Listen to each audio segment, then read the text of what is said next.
I'm Cyclone, and welcome to my survival-focused Aurabot guide, or well, survivability-focused Aurabot guide for the upcoming League Lake of Kalandra. We got some nerfs, we got a new toy. I think Aurabot's in a pretty okay state, and it should be super tanky once you get the investment going. But that is grabbing head. Now, as usual, for each league upcoming, I improve, or at least try to improve my build guides, where they include how detailed I going in them and how I present it. So I would really like if you could give me some feedback, be it good or bad one, so I can improve further. That being said, let's get into this. Now, very quickly, there's this discussion currently, especially on low budget and like just for the first week, going CI versus low life. Now, low life is pretty nice if you go for a min-max or try-harding approach where you want to have as many hours as quickly as possible and just have a lot of damage giving to your carry. It's really good for groups, or if you know exactly what you're doing and know how Aurabot works and you know how the flask setup works and you're comfortable with the flask setup. Currently Chevron's low life is not in a good spot, so I would recommend going with the flask low life if you go for that. But there's other content creator, of course, Snappo. He is a lot more knowledgeable in low life Aurabot, so I will not say anything about the low life Aurabot in here. This is purely about this tanky and safe CI version. Now CI, once you're on CI, you very quickly will be going very tanky. You will be able to survive as you go on the higher maps here. You will invest a bit more, and you should have no issue surviving and giving your carry all the survivability, so you can just focus on doing damage.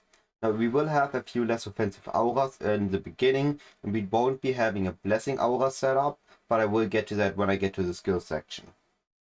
For our defensive layers, we are ranging about 5 to 7k ES on a moderate investment level. We will be getting very quickly 85 plus all res, and even at the highest level we are able to cap at 90% all res, which is super awesome. Now on armor and evasion we have like 75k, and we can scale that up to 150k or 200k armor, and that is on a high investment level of course again. And it should be including or considering the nerf to the Fine Spanner if I did my math correctly. Now we have some other survivability layers. We have Molten Shell, Void Discipline, Bone Offering. We also have Divine Shield, but I don't consider that a direct defensive layer, but more like an energy shield recovery layer. Now we have the Molten Shell, which we have on left click. We have Void Discipline, which we try to have up as much as possible. And Bone Offering, which gives us a bit of blocking chance once we have the Necromancer Ascendendy. And it just actually does quite a bit on our EHP. I was surprised when I actually looked at my EHP with and without. And it does make sense, because if we block, we take no damage, and we block every once in a while, especially in juice battles where everything is just attacking us and the carry. The carry is not killing fast enough. Bone Offering will keep you alive. And lastly, we also get 1 to 2% fizz reduction per aura. Now the 1 to 2 explains by it's increased by our aura effect. So once we have 200% aura effect, it will be that, yeah, sure, let's go, 2% fizz reduction. And that will be a very easy 20% fizz reduction if we have 10 hours, and for the carry, even a bit more. Now for the offensive power, of course, we don't do any damage ourselves. But we can grant 2 offensive hours on a low investment level and up to 3 on a higher investment level. We'll also be able to use Smite, we giving attack and cast speed from our auras, again scaling with our aura effect. And once we have the champion ascendancy, we are able to use taunt, and we can taunt the enemies so they take 100% increase, not 100, sorry, 10% increased damage. Now next, the Pantheon and the bandits. We need the passive points we have. The only choice is to kill all. We don't gain anything from any other bandit. As for the souls, we want just a default soul Brian King and the Driveress unlock for the Burning God immunity. Now once we transition from Alpha Soul to a different helmet, we do want to unlock the freeze immunity on the Soul of Brian King, so we have that quality of life still there. As for our Ascendency, early on we would be going for a first lap intelligence and passive point, then get the Necromancer unlocked, and also get the point here for the stats. Now once we are on the second lap, we're rushing to the Guardian, so we have our survivability. And on the fourth lap, we're going to get the passive points either on the Witch or the Guardian. It doesn't really matter too much. Preferably, once we have the Forbidden Flame, Forbidden Flesh, we want to spec out of it. Instead, we will be going for Necromancer and Champion, or Guardian and Champion. The important part is that we go for the Champion, so we can get to the Duelist starting point. So the Champion will give us the Aura effect as usual, and we do need that to get to our 90 auras eventually. But the Guardian Necromancer, nothing changed really. We just want everything, something from every Ascendendy, so we need all three. But the most important is the starting point on the Duelist for the high investment version. Instead, we get to the passive tree. Passive tree is pretty much the same. We do need one more small cluster to get our aura effect, as they did nerf the Ascendency, so that did change. But once we have the last cluster in, we pretty much just have the basic stuff again. We take some evasion, we take some energy shields, the evasion pretty much just for the Grace Mastery. We have the dual setups that we are used to, like the Militant Phase with Unnatural Instinct, Energy from Within, and then we go to the left side for Divine Shield, and that is pretty much the tree. I mean, didn't change since a few leagues. There's pretty much no variety you can do at this point after the Aura Restoration efficiency changes. And that gets us to the high investment. Now here gets interesting. The bottom are the two seeds for the Timeless Jewel. If they are not changing the Timeless Jewel seed generation or shuffle it up by any way, those will be the two you want. The left one, ignore the red dots. The left one gives us 36 aura effect for 6 points, which is pretty awesome. The right one gives us for, what was it? 1, 2, 3, 4, 5, 6 points, again 36, but it also gives us an anointment for the 48 points. Now we can pass there, but we don't really have the pass point. And once that is like one of the last upgrades because of the price, and with that upgrade, we can basically say, okay, we don't need to pass there. We're going to change the way we get to Charisma, and we're just going to keep this. Also, you see at the bottom left, you see how we need a few more small passives so we can fit our third offensive aura. Now, to the jewels, I already mentioned the Forbidden Flesh for Guardian or Necromancer, the Militant Phase Unnatural Instinct combination to get our aura effect early on, Energy from Within for a bit of ES, Intuitive Leap to skip a few passive points when we are at Charisma. We want early on the large clusters with Veteran Defender with either 5 passives and later on with 3 passives if we get to Voices. And then we get 6 small clusters early on with increased effectiveness as soon as possible, and then increase to 8. But here's something you can do. You get 6 with 25%. Then you, of course, if you already can, 35. Then you get the 7s with 35, the 8s with 35 directly, so you don't have to upgrade those as well. Of course, additionally, we can also use the Watcher's Eye with mana as extra attitude while affected by Clarity, or taking fist damage as elemental damage during a Purity of Lightning, Fire, or Ice. And then lastly, the Conqueror's Jewels. So here's something that is a bit different because we are considering the higher investment levels. Normally I was just Conqueror's Efficiency, Corrupted, 2% Reservation Efficiency, let's go. Now what I would recommend, if you're league starting Aurabot, take the Reservation Efficiency, Conqueror's Efficiency. And take it and don't corrupt it. And your carry takes a Potency and you corrupt the Potency. The Potency is important for later investment levels, and you pretty much just want it with the 2% Reservation Efficiency corruption on it. So you have as much reservation efficiency as possible and can maybe shave off a passive point or two that you don't need to spend on clusters. Now, the issue with that is that many people just take the red one, wall it. If they get it, they're happy. If not, they're not. They do whatever. But my only people don't take the blue one anymore. So the blue one, especially with the corrupt, is very pricey. So if you can get that covered yourself by doing some leveling runs or making an old character, you're good to go. Now, of course, as we already mentioned with the Elegant Hubris, we can swap the Unnatural Instinct Militant Phase out for the Elegant Hubris later on, which takes also part of the cost in.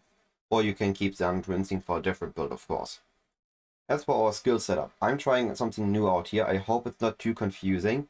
We're going to need for the early setup 3 4-links, because the generosity we get from the body armor, a 3-link in our gloves, a 2-link, and a 1 anywhere pretty much. Our first 4-link is going to be in our helmets Alpha Soul, where we have Purity of Lightning, Purity of Ice, Purity of Fire, as well as Determination.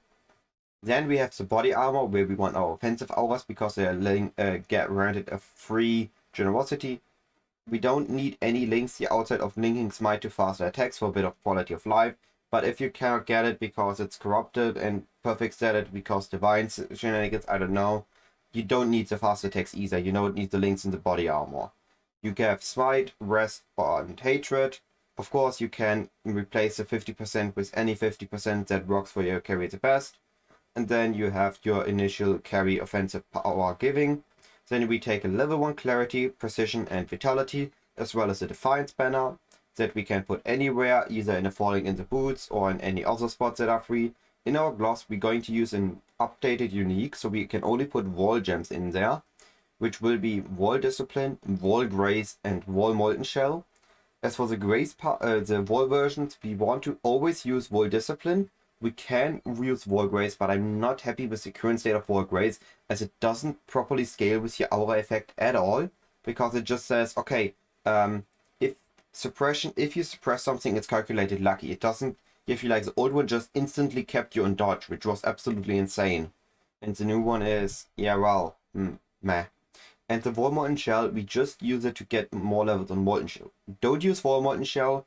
The Sulgrim prevention is going to be like 30 seconds where you can't use your wall discipline. It's going to hurt a lot. Just keep it as just a normal molten shell.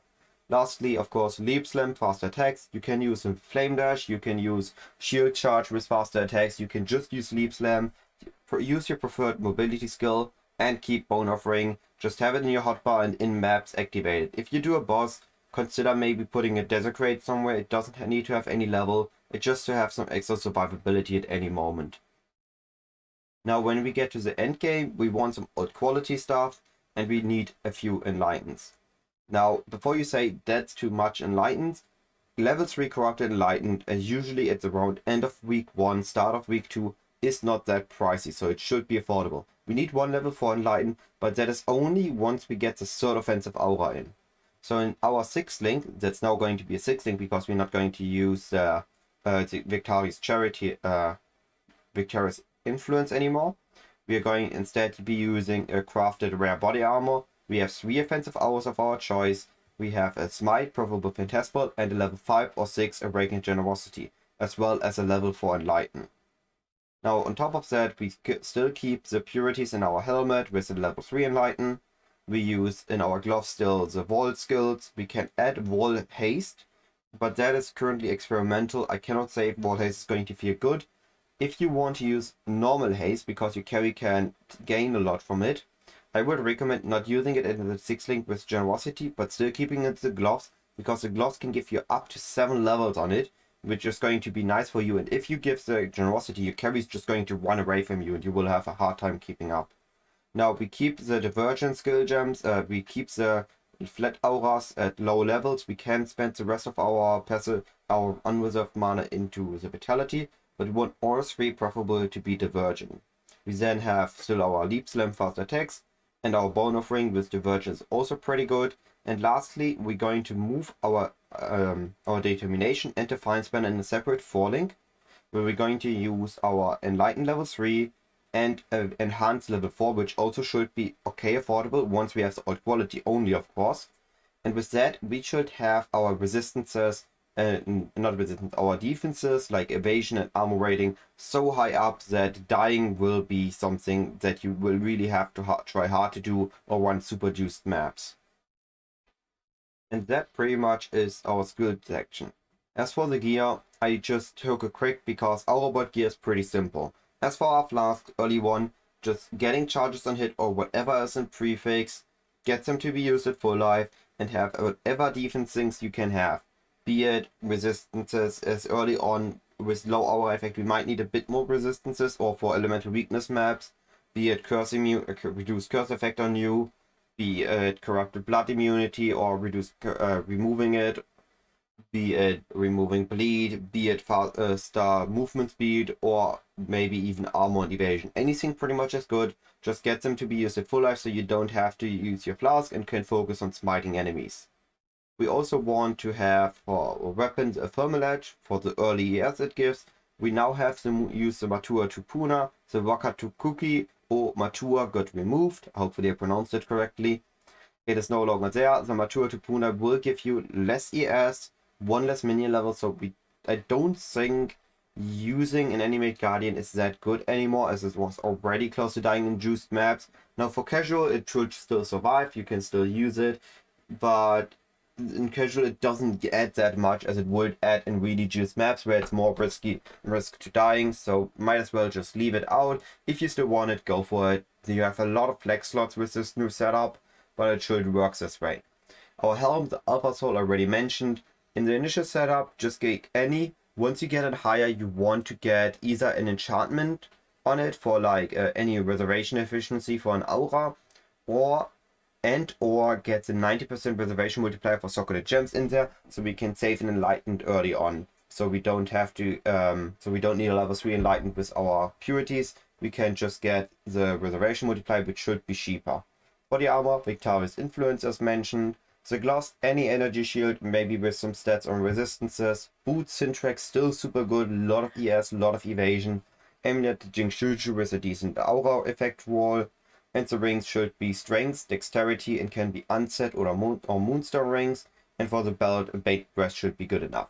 Once we get closer to the end of Leaguestart, like maybe Sunday, Monday, you want to have a few upgrades that hopefully aren't too pricey. Now, I made these rare, but this will be a unique. The one upgrade we want is the Wall Caress gloves. They are now giving us 5 level for wall gems and reducing the level of non-wall gems in there by 5. Now with this means we can get with like a corrupted one, as it used to be pretty common, plus 7 levels on our aura. So we could get a plus 7 on our discipline and a plus 7 on our grace, which is as good as a Villain Sect, or even better actually, because it's 7 not 5, and it just doesn't add any negative thing. We're losing the Shaper's Touch, but the the Vault Caress just gives, with those two and the old quality on the armor part for the determination, gives us more armor and more evasion rating than the Shaper's Touch would give us. And it also gives us more ES because we can use the discipline in there. It's really great gloves, and it might be that they're just going to get nuked next league, so like 320. And the rest is pretty much the same. There is the Ashes in there, but the Ashes is in there as to, this is the first big item you want to have. You want to get it early because it's very likely that it's going to increase in price as the league goes on, as people know how rare it is.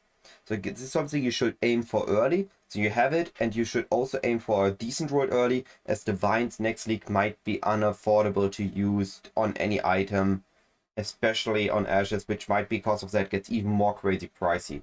So this is the last item that we want to get in the Leaguestart, but the first item that we want when we get to the higher budget levels. Once we have that, the next thing we want to look for is a body armor.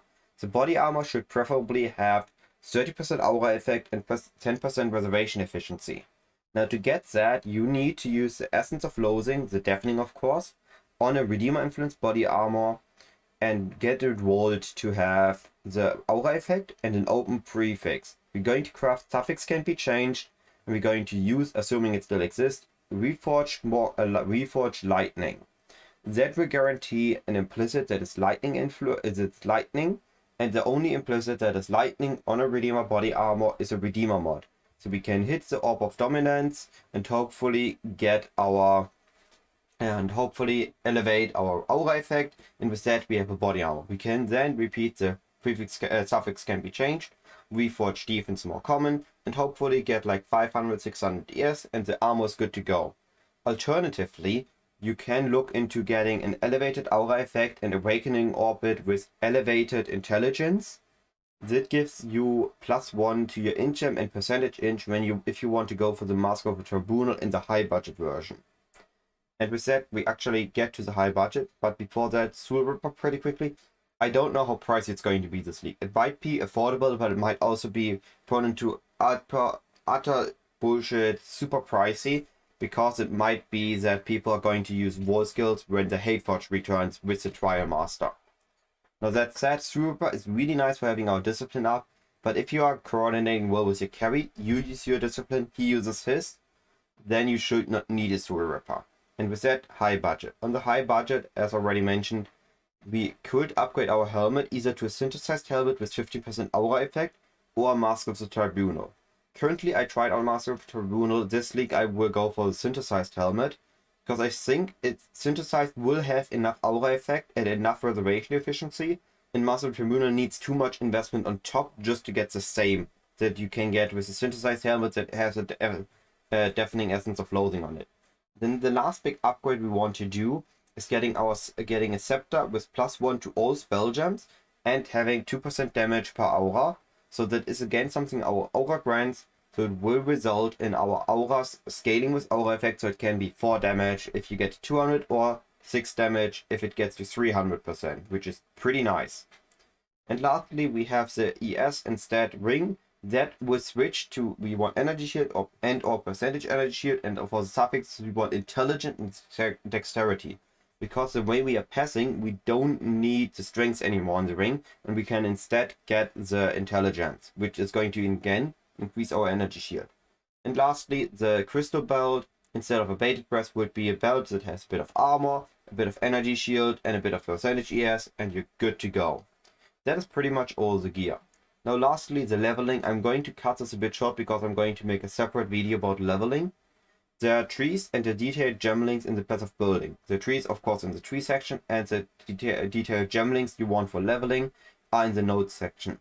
From 1 to 12, you want to use Orb of Storm, Stormblast Mine for clearing, and then you want also use Frost Bomb, which you can use Frost Bomb and Frost Blink to kill during ledge leveling. Level 12 to 31, you are going to use Lightning Trap, and we're going to use Orb of Storms as supplementary damage if we're fighting like an Essence or a Rare or a Beast. And once you're level 31, you get access to Generosity via the library, and you're good to go. You're an Aurabot now. Follow your carry, buff him into oblivion, and destroy the game, or well, at least the enemies in the game. Don't destroy the game itself. I still want to play it. But yeah, that's pretty much everything. If the guide was helpful or you enjoyed it, please let me know. That being said, hopefully you have an awesome league start, and see you either in game or in the next video. Goodbye.